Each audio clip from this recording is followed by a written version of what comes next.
Gadis lumpuh ini tiba-tiba menyadari bahwa ibunya telah memberinya obat selama 18 tahun, yang ternyata malah penyebab di balik penyakitnya. Namun dia tidak langsung bertanya kepada ibunya, melainkan pura-pura tetap meminum obat itu. Setelah ibunya pergi, gadis itu memuntahkan semua pil karena ingin tahu apa sebenarnya obat itu. Jadi diam-diam dia naik lift dan mendekati komputer untuk mencari tahu lewat internet, tapi jaringan internet telah terputus. Ternyata ibunya telah sadar dan memperhatikan aksinya itu di kegelapan.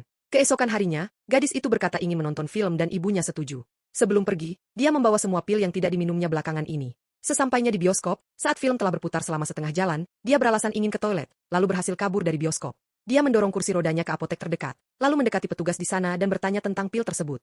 Dokter yang melihat pil itu menjelaskan bahwa obat itu sebenarnya untuk hewan peliharaan dan bisa menyebabkan kelumpuhan jika diminum manusia.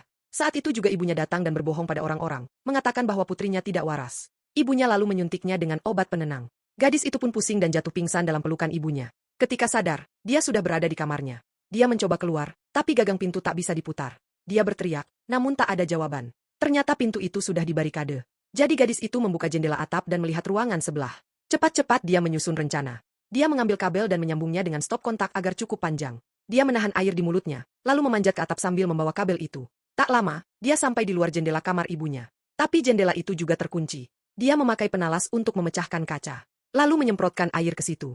Gadis itu pun bersiap untuk kabur. Dia melemparkan kursi rodanya ke bawah.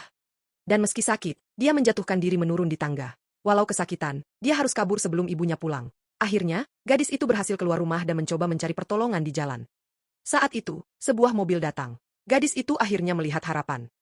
Dia ke tengah jalan, mencoba menghentikan mobil dengan paksa dan meminta tolong pada pengemudi. Tapi saat dia merasa sudah selamat, ibunya muncul dan tiba-tiba menusukkan jarum suntik penenang ke leher si supir. Harapan gadis itu pun pupus lagi. Saat sadar, dia mendapati dirinya sudah terkunci di ruang bawah tanah lagi.